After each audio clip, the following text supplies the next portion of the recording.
புதுசாக வீடு கட்டியிருக்கீங்களா, இல்லை உங்கள் வீடை ரெனோவேட் பண்ண போகிறீங்களா, எங்கே இன்டீரியர் பண்ணலாம் அப்படின்னு சர்ச் பண்ணிட்டு இருக்கீங்களா? ஸோ சர்ச் பண்ணிட்டு இருக்கிறவங்களுக்கு தான் இந்த வீடியோ கண்டிப்பாக பாருங்கள். இப்போது இன்டீரியர் பண்ண போகிறோம், யார்கிட்ட பண்ணலாம், எப்படி பண்ணலாம் அப்படின்னு நீங்கள் ஒன்று கூகுளில் சர்ச் பண்ணுவீங்க, இல்லாட்டி உங்களுக்கு தெரிஞ்ச மூலிமா சர்ச் பண்ணுவீங்க, இல்லாட்டி உங்கள் ஃப்ரெண்ட்ஸ் மூலிமா சர்ச் பண்ணுவீங்க. ஸோ நீங்கள் எப்படி வேணாலும் சர்ச் பண்ணுங்கள்.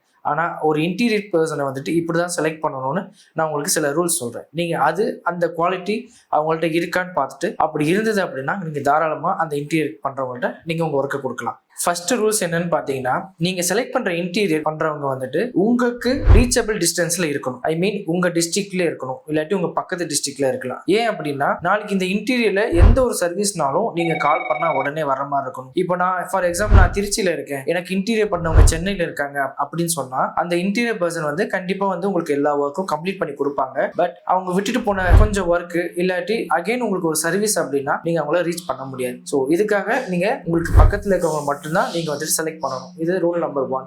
செகண்ட் ஒன் என்னன்னு பார்த்தீங்கன்னா, அவங்க பண்ண வீடை வந்து நீங்க போய் விசிட் பண்ணணும். ஸோ அஃப்கோர்ஸ் நீங்க அவங்க வீடை விசிட் பண்ணாம கண்டிப்பா இன்டீரியர் கொடுக்க மாட்டீங்க. பட் அந்த வீடை விசிட் பண்றது இல்லாம அந்த கிளைண்ட் கிட்ட ஒரு ஃபீட்பேக் கேட்கணும். இவங்க எப்படி பண்ணியிருக்காங்க, எப்படி பண்ணியிருந்தாங்க அப்படின்னு கண்டிப்பா நீங்க கேட்கணும். தேர்ட் ரூல்ஸ் என்னன்னு பார்த்தீங்கன்னா, நீங்க செலக்ட் பண்ணியிருக்கிற இன்டீரியர் பர்சன் என்ன பண்ணிட்டு இருக்காங்க, அவங்களுக்கு எவ்வளவு நாலேஜ் இருக்கு, அதை வந்து நீங்க கண்டிப்பா பார்க்கணும். ஏன்னா இன்டீரியர் பண்றவங்க எல்லாருமே வந்துட்டு அவங்களுக்கு ஒரு வார்ட்ரோப் பண்ண தெரியும், ஒரு மாடலர் கிச்சன் பண்ண தெரியும், அதுக்கப்புறம் நீங்க என்ன கேட்குறீங்களோ எல்லாமே பண்ண தெரியும். பட் அவங்க உங்களுக்கு என்ன சஜஷன் கொடுக்குறாங்க, நீங்க கேட்கறத அவங்க எப்படி வந்துட்டு இம்ப்ளிமெண்ட் பண்ணலாம்னு உங்களுக்கு எக்ஸ்பிளைன் பண்றாங்க. ஸோ அதுலயே உங்களுக்கு வந்து அவங்களுக்கு நாலேஜ் இருக்கா இல்லையா அப்படின்னு தெரிஞ்சிடும். இன்னொன்னு, அவங்க இப்போ இருக்கிற ட்ரெண்டுக்கு ஏற்ற மாதிரி அப்டேட்ல இருக்காங்களா, ஸோ உங்களோட ஒரு டிசைன் கான்செப்டுக்கு அவங்க அடாப்ட் ஆகிறாங்களா, இல்ல நீங்க இப்படிதான் பண்ணணும், இப்படி பண்ணா நல்லாவே இருக்காது அப்படின்னு நீங்க சொல்ற எல்லாமே ரிஜெக்ட் பண்றாங்களா, அப்போனா அவங்கள நீங்க செலக்ட் பண்ணக்கூடாது.